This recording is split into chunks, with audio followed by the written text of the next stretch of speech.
Hello，大家好，欢迎大家来到读书时间。我们今天继续读《Soft Hearts: A Rett Swinson Mystery》这本书。好，我们现在开始。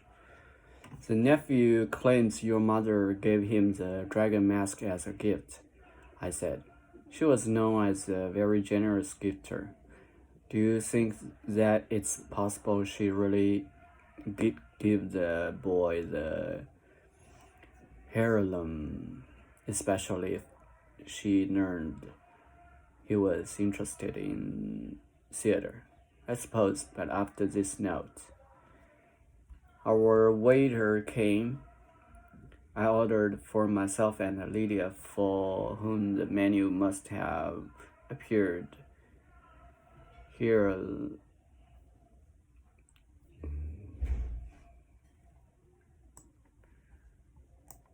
For whom menu must have appeared hieroglyphic.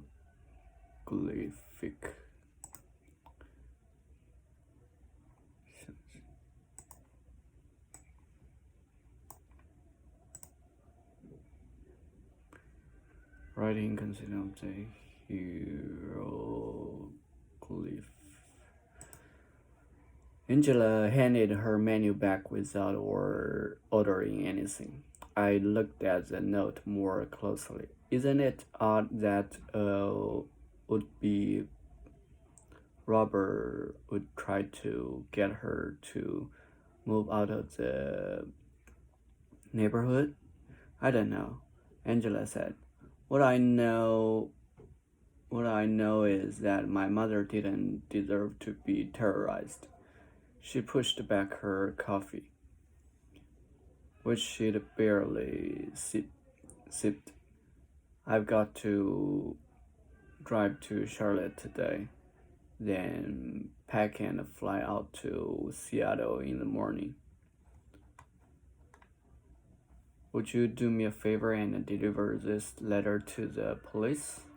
They've got my cell phone number and can get in touch if they want to ask me about it. I promised I would. She put a 20 on the table, stood up, and released a deep breath. When I get back from Seattle, I know I'm going to find a therapist. I don't have the time, but I can't afford not to, I said, standing. I guarantee you it will be time and money well spent. She hugged me awkwardly like a newcomer to the forum. Once Angela had gone, I said to Lydia, I'm calling your son right now. Darryl arrived about the time our food did. I handed him the note, which he immediately put in an evidence bag. He examined it through the clear plastic. What do you think? I asked. We'll see if we can collect any prints from this, and also compare the handwriting to Dragon Boy's trends. I asked, why would someone who wanted to rob Wanda insist that she leave the neighborhood? Don't people generally take their treasures with them when they move? Criminals don't always think logically. If thieves and killers were highly functional individuals, they might not turn to a life of crime in the first place. Darryl, be honest with me, please. Are you going to charge Trent with murder? I think we still need more evidence that ties him to the crime scene. I mentioned how I'd visited Wanda's house that morning, but all I found were a few mothballs and some dead bugs.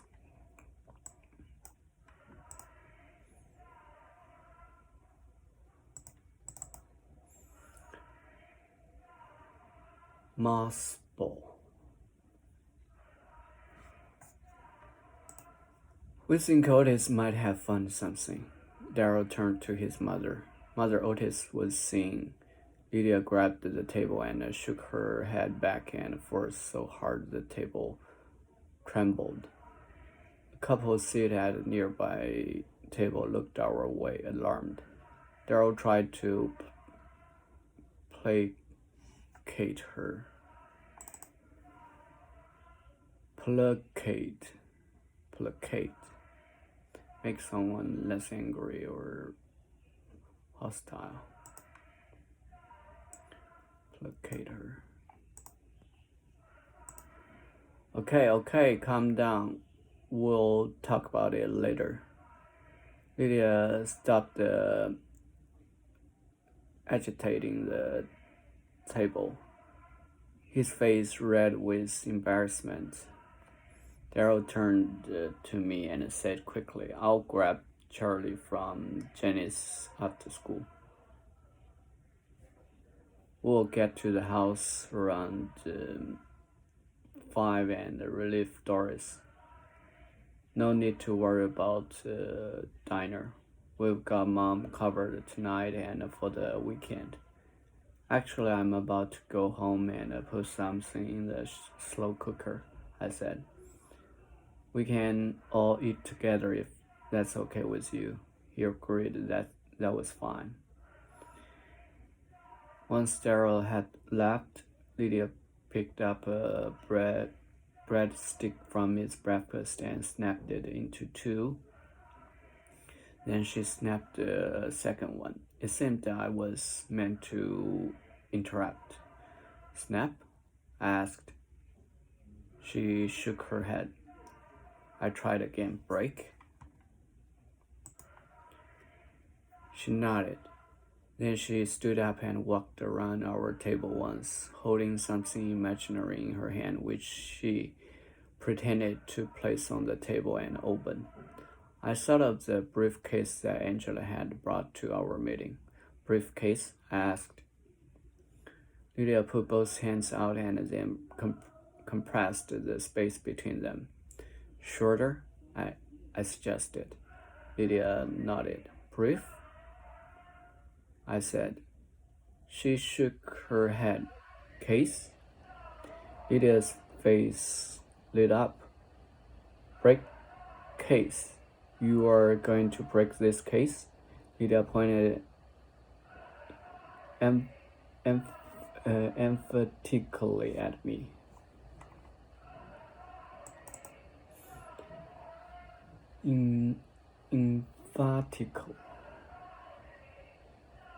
Emphatically, in a forceful way.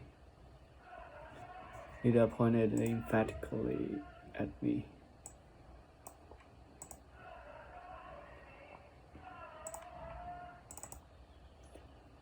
Forcefully. Oh, I'm going to break this case. She nodded, leaned back in her chair and feigned complete exhaustion. Complete exhaustion.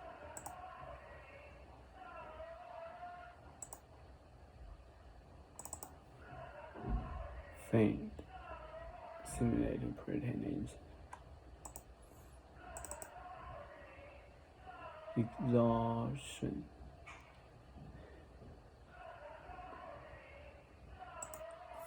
But your son is on this case, I argued. He even thinks he might have solved it. Don't you think Trent is a serious suspect? Her look was unmistakable. I didn't need another Faraday clue to know that Lydia wasn't buying Darrow's theory any more than I was.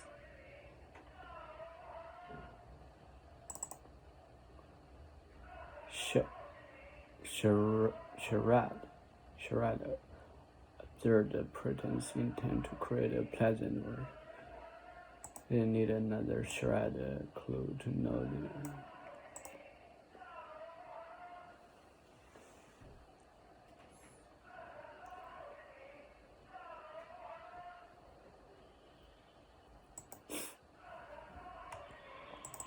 charade clue. intend to create a pleasant or pretending.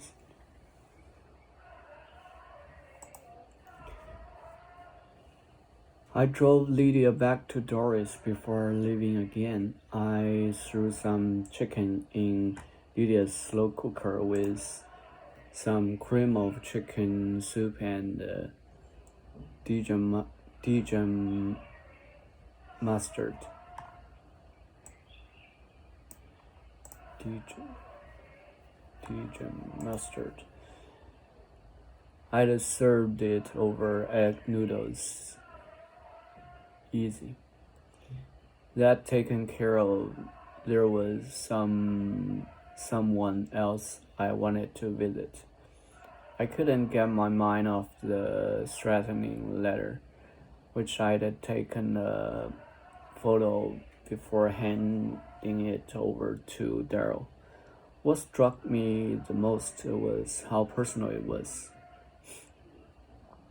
The letter had used Wanda's name, and though it was written in crayon,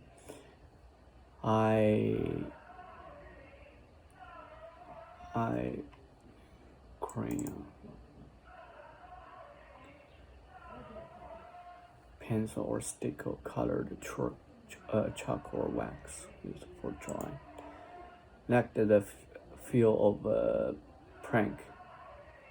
While it seemed to employ black vernacular,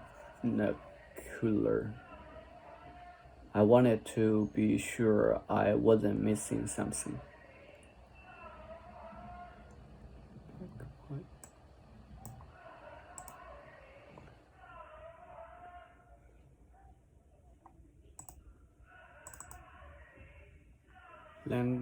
The language or dialects spoken by ordinary or ordinary people in a particular country or region. Vernacular. I remembered Wanda's black colleague at the college. I googled Samuel Aldrich's email address and sent him a short note, asking if I could share with him a letter that might be evidence in Wanda's murder investigation. He wrote back immediately, offering to meet me at his office. When I got there, his door was open. On it were tagged poems by James Baldwin and Gwendolyn Brooks, with quotes by Toni Morrison, Maya Angelou, and other African American writers. Or tagged poem. Fasten or fix in place with tags.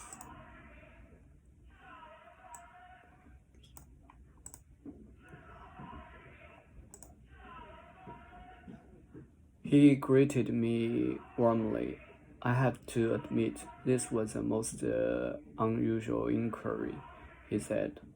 I'm not a Frosis expert, but I knew Wanda very well. Of course, she was a lovely person.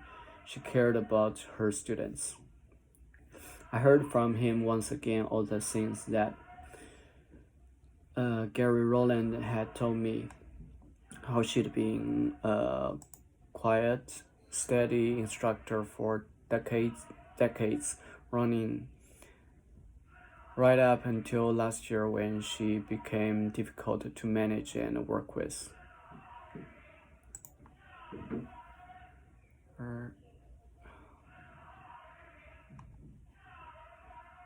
Not a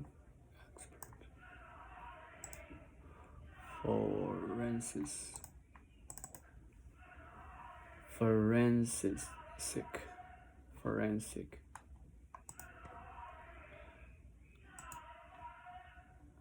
But Aldrich had no special insight on anyone who would want to do her harm.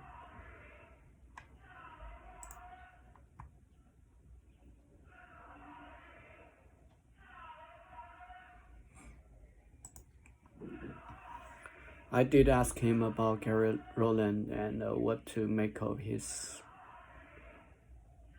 recent promotion. He talks out of both sides of his mouth, I said. He told me that he doesn't agree with using adjuncts, for example, but his promotion seems to be a reward for doing just that. The professor smiled patiently. Gary is my supervisor, so I have to weigh my words carefully. But I will say this much: Gary is an enthusiast. Enthusiast,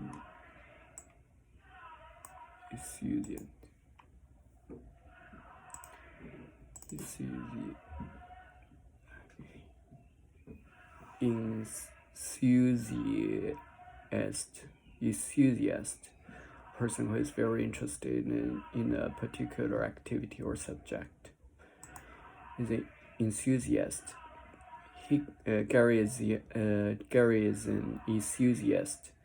He can be very passionate about any number of causes,